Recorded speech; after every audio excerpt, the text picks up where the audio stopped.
Learning objective number 3 is to compute residual income and understand its strengths and its weaknesses.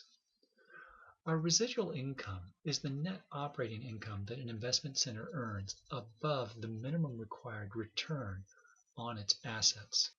Here's the equation for calculating our residual income. Notice that this computation differs slightly from our ROI.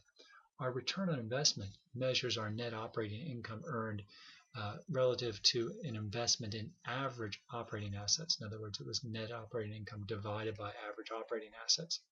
Residual income measures our net operating income earned after subtracting some minimum required return on our assets. Let's calculate residual income for the retail division of Zephyr Inc. Let's assume it has average operating assets of $100,000 and it's required to earn a return of 20% on these assets. And in the current period, the division has net operating income or earns $30,000. Since Zephyr has operating assets of $100,000 and it has a 20% required rate of return, the minimum return that would be required for Zephyr in a given period would be $20,000. That's the 20% times our $100,000 in operating assets. If its actual operating income was $30,000, if we subtract the minimum required of 20, this means it has a residual income or $10,000 excess in income over its required return. Going back to our equation, we have our net operating income of $30,000 minus $100,000 in operating assets times our 20% minimum required rate of return gives us our residual income of $10,000.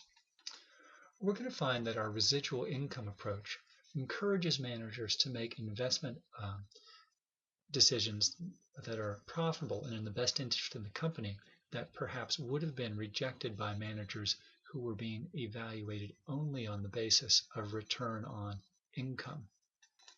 It will encourage or motivate managers to pursue investments whose ROI exceeds the company's minimum required return but is less than the ROI that the manager is currently earning.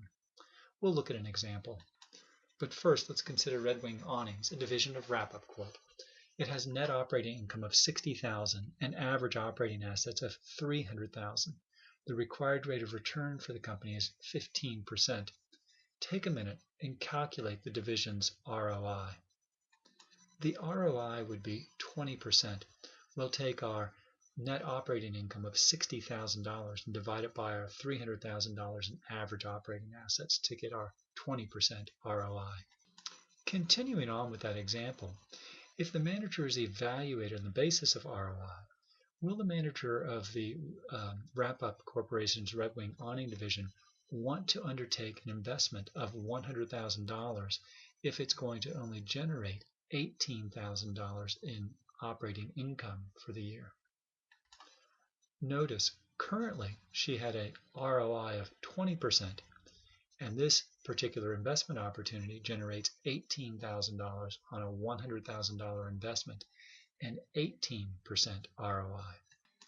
So since the investment's ROI is less than the division's ROI currently, it would bring down the ROI and we would turn down this profitable investment opportunity. And I say profitable investment opportunity would be profitable to the company as a whole if the company's required rate of return was 15%. So would the Red Winged Awnings division manager want to invest $100,000 that would generate net operating income of $18,000 a year? From the company's perspective, the answer is yes, because again, the investment opportunity generates an 18% ROI, while the required return for the company is only 15%. But we saw if we evaluate the manager on the basis of ROI, this investment would bring down the divisional ROI, and so they would turn down the investment opportunity. We're going to find we can correct this decision if instead we evaluate the manager on the basis of residual income. Let's go ahead and take a minute and calculate the division's residual income if the company has a 15% required rate of return. Again, remember, our residual income is our net operating income minus a minimum required return on our invested assets. Currently, what's our division's residual income? Our minimum required return is $45,000. That's the $300,000 in operating assets multiplied by our 15% required return. And when we subtract that from our $60,000 in net operating income, we're left with the residual income of $15,000.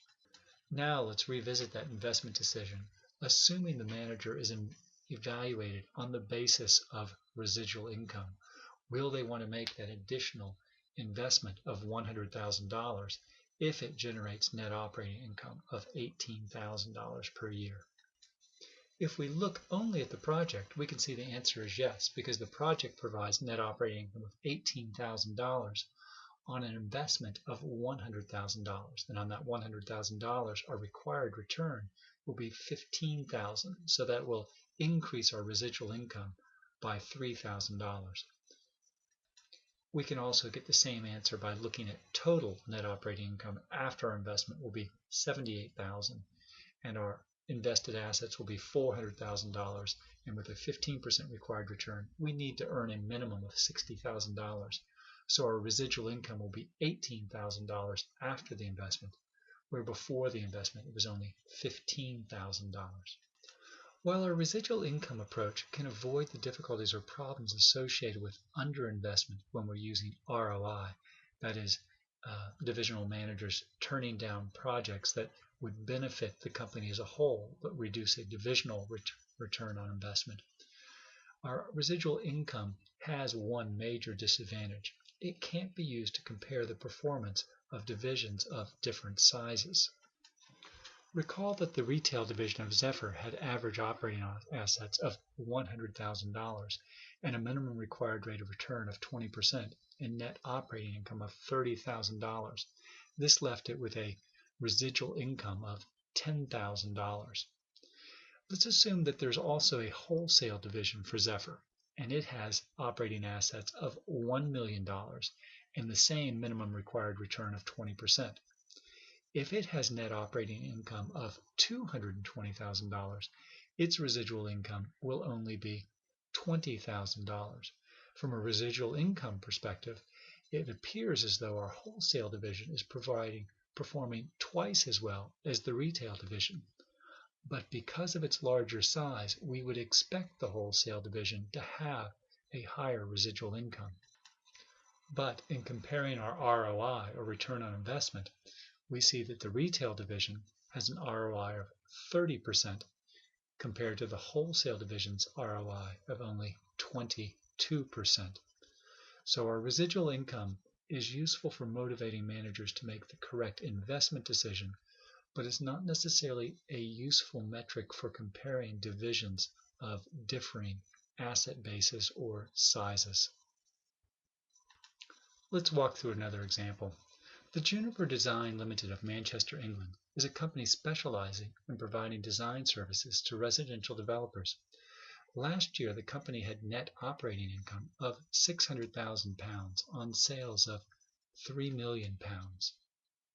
The company's average operating assets for the year were £2.8 million, and its minimum required rate of return was 18%.